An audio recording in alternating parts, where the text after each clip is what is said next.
Polisi sebut 9 orang tersangka illegal mining diduga mengeruk batu bara dari 2 lokasi pertambangan yang berbeda, yakni di Morainim, di mana modus para tersangka ini menggunakan surat pengantaran batu bara atau SPB yang dipalsukan untuk dapat melakukan pengangkutan batu bara.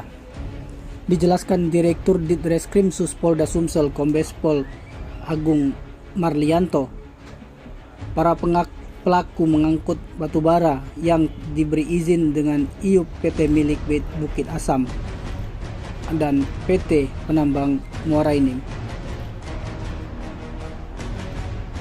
di mana dalam pengangkutan ini tugas mengamankan 120 ton batu bara yang terbagi dalam 8 kendaraan yang diamankan.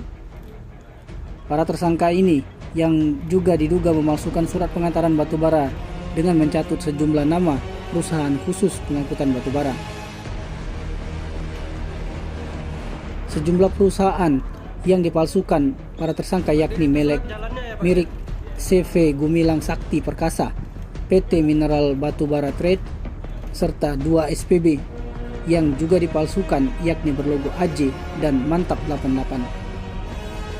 Dijelaskan pula para tersangka ini saat dilakukan penangkapan yang dipimpin oleh Kasubdit 4 AKBP Tito Dani. Para tersangka ini juga tidak bisa menunjukkan surat izin usaha pertambangan.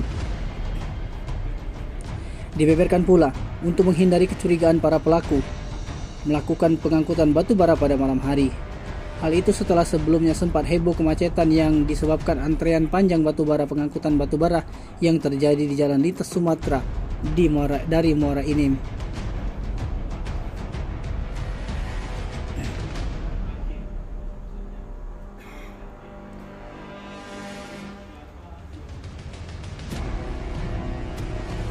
Pengungkapan kasus illegal mining diduga, kata Agung, berkat laporan dari masukan melalui nomor Banpol Polda Sumsel.